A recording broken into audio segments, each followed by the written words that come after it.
Bom dia, galera. Essa aqui é a nossa continuação da aula sobre Simple Past e eu vou continuar a partir da explicação que eu passei naquele slide, tá? E dessa vez eu vou fazer diferente, tô criando esse vídeo aqui explicando sobre o próximo slide, que é esse aqui, beleza? Então, sugiro que se tiver alguma dúvida, vocês revejam o que aconteceu no slide anterior. E aí a gente continua a partir desse aqui, beleza? Bom, vamos lá. Simple Past, né? Simple Past é o passado simples, né? Então não tem muito não é um quebra-cabeça. Isso aqui é, como o nome já diz, já é um simples, né? Vamos lá. Aqui no passado simples, o que a gente tem, ó? A gente pode ter a relação dos verbos que eles podem ser regulares e irregulares. A gente vai usar o verbo have. Ele é um verbo irregular, mas a gente poderia usar qualquer outro verbo. A gente está usando ele só porque ele é irregular e a gente acaba trabalhando as duas formas, né, dele, então é mais interessante. Só que aí o que diz aqui, ó, como to have é um verbo irregular, ele não forma o passado acrescentando ed ao seu final, ou seja, não é, por exemplo, o verbo work.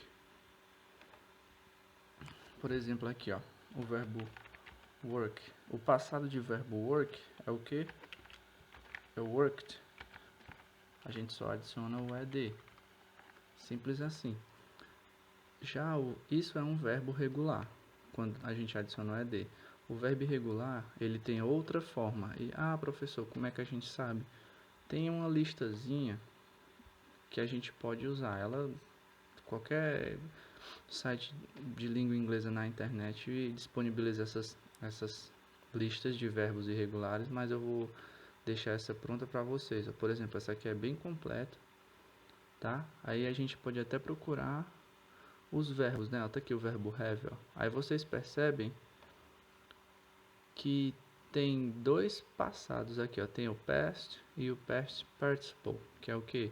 É o passado do particípio. É quando a pessoa diz, por exemplo, fiz, feito. São dois passados do verbo fazer, por exemplo, né? Então, voltando aqui para a aula. Aqui, na forma afirmativa do Simple Past, ele não tem a forma com contração, que seria a forma diminuída, né? Então, é só a forma sem contração. A gente tem o que? I had, you had, he had, she had, it had, we had, you had, they had. Ou seja, para todos os pronomes, o verbo vai ter sempre a mesma forma. No Simple Present, que é o presente simples, quando chega nas terceiras pessoas do singular, o verbo ganha uma forma diferente. É acrescentado o S e em alguns é acrescentado o ES, em alguns verbos. Então aqui no Simple Past já é mais fácil por causa disso, já. É só had e pronto. Se for um verbo com ed no final, simplesmente coloque ed no final do verbo e só vai. Aqui nos exemplos, aí, ele fala he, aí se for como é passado, ele já usa o had. Então, só precisa saber a forma passada do verbo. Professor, eu não sei. Aí tem que checar a lista, né? Tá aqui a lista. E qual dessas duas que eu uso? O past ou o past participle? O past, porque é o past simple que a gente está trabalhando. Beleza? Aí aqui, ó, a gente tem, ó, he had a terrible stomach yesterday. Ou seja, ele teve uma terrível dor de estômago ontem. Isso aqui é bem simples, porque se quiser transformar isso em Simple Past, simplesmente você troca o have, que no caso aqui seria o presente, né? He have, aí seria o presente, troca o have pelo had e já é passado. Aqui é a mesma coisa. They had, aqui é a mesma coisa. The party had, the party had é o que?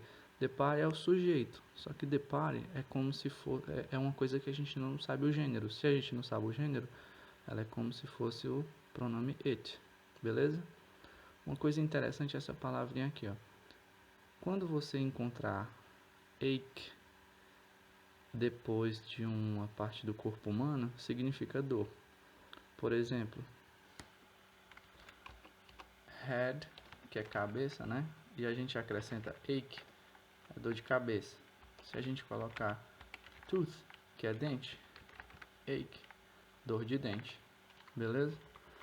Só uma curiosidadezinha. Voltando aqui para a aula, então, vamos para o próximo slide.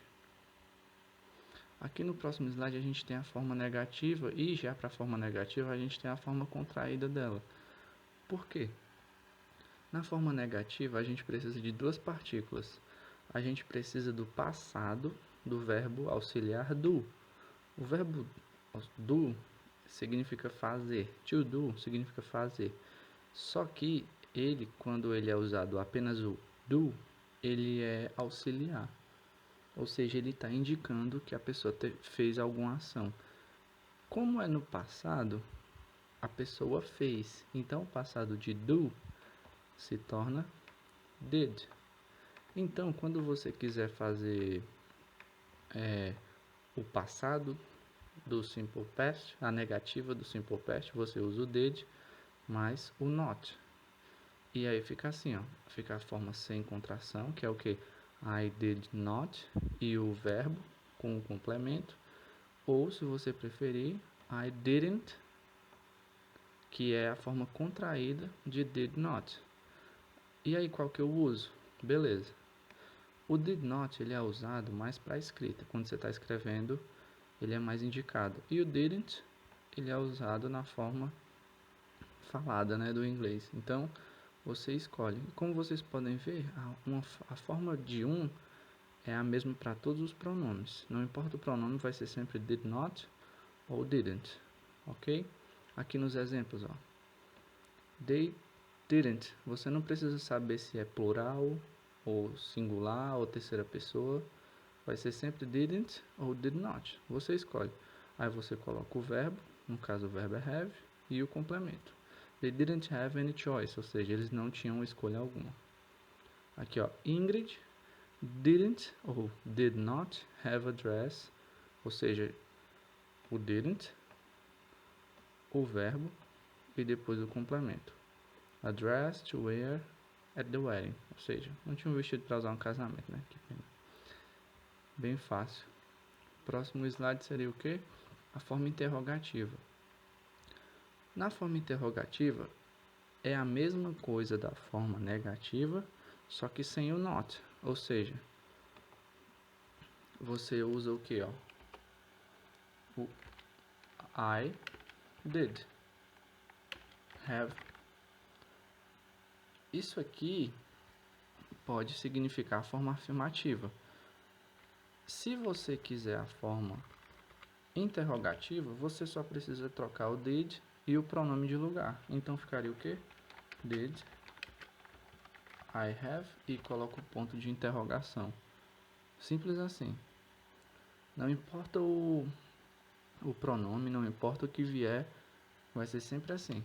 Did I, e aí o verbo e o complemento e o ponto de interrogação. Aí é que acontece uma coisinha interessante, ó. Se você souber o passado do verbo, porque a gente sabe que o passado do verbo have é had. Então, eu não preciso dizer I did have. Isso aqui é uma forma de afirmar que a pessoa tinha alguma coisa. Só que tem outra forma que é o que? I had. Ou seja, eu tinha. É a mesma coisa. Então, o que isso significa? Quando você sabe o passado do verbo, a forma que o verbo tem no passado, você não precisa adicionar o did. Só que você está fazendo uma prova e você não sabe a forma passada do verbo, porque ele é um verbo irregular e você não sabe. Aí você acrescenta o did. Entendeu? É uma dicasinha bem útil para se livrar do erro. Então aqui na forma interrogativa, a gente simplesmente troca o pronome de lugar com o verbo auxiliar, que é o did. Trocou de lugar, coloco o verbo que tiver na frase e o ponto de interrogação. Por exemplo, aqui, ó. Aqui seria o que, ó? You do ou you have. Só que como está no passado, a gente acrescenta o did. E como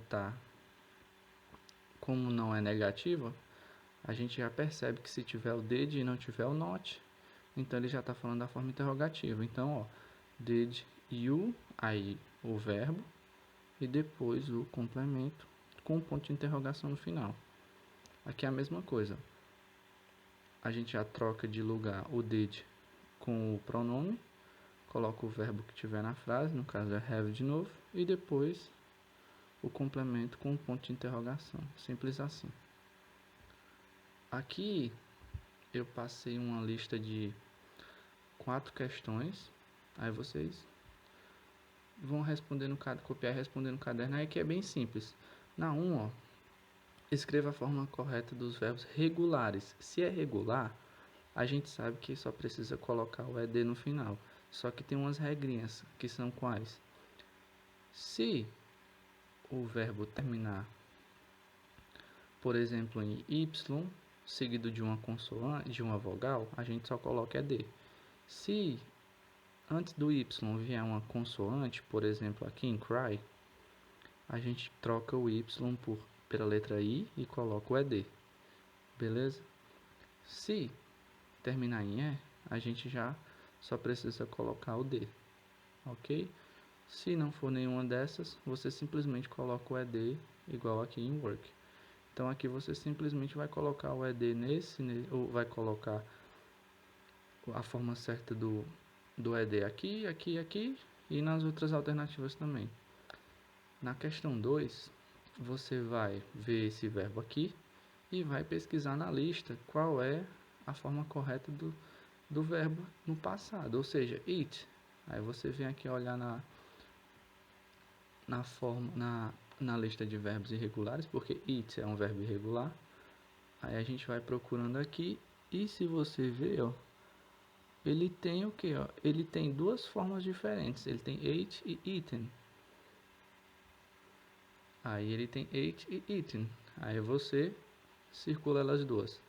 Aí depois você pesquisa sleep, vê qual que tem, depois você procura have, que a gente já sabe que é. Beleza? Na terceira questão, você simplesmente vai dizer qual dessas 3 alternativas se encaixam melhor aqui. Beleza? Só que aí você tem que saber quais delas são no mesmo período, no mesmo tempo verbal da frase. Por exemplo, a frase está falando de ontem, ó. Yesterday é de ontem. Se ela está falando de ontem, ela está falando no passado. Essa forma do verbo go, por exemplo, essa primeira forma aqui, ela está falando do presente. E essa aqui também está falando do presente. Então, você já sabe que elas duas não vão se encaixar aqui. Beleza? A mesma coisa aqui. Se você vê que a frase está no passado, você vê qual delas duas se encaixam aqui. Ah, professor, mas se eu achar as duas formas no passado do verbo, então você olha a forma que é do passado, simplesmente passado. Ou seja, a gente tem o passado e o passado do particípio. A gente está trabalhando o passado simples, que é essa segunda coluninha aqui, beleza? Aí é só completar. Na quarta questão, ela é um pouquinho mais complicada, mas dá para fazer bem facilmente. Porque, ó, transforme as palavras destacadas nas respostas para as perguntas que você deve criar. Utilize os pronomes interrogativos why, who e what para executar esse exercício. Por exemplo, vamos aqui para o português. Ó. Gabriel esqueceu o livro. Eu vou dar a resposta para vocês. O que eu quero que vocês façam? Me deem a pergunta. Por exemplo, aqui tem Gabriel esqueceu o livro. Qual a pergunta que eu usaria para ter essa resposta? Gabriel esqueceu o livro? Simples. A pergunta seria, o que Gabriel esqueceu? Aí aqui a gente vai para o inglês. Ó. Eu dou a resposta, que é Gabriel forgot the book. E vocês vão me dar a pergunta, que é o que? What did Gabriel forget? Ou seja, eu dei a resposta e vocês vão me dar a pergunta. Aqui é a mesma coisa. Eu estou dando a resposta para vocês aqui. e vocês vão me dar a pergunta. Nesse primeiro caso aqui, está falando da hora em que a Ana pegou o ônibus, que foi 7h35. Se for relacionado a tempo, a pergunta tem que começar com quando. Quando, em inglês,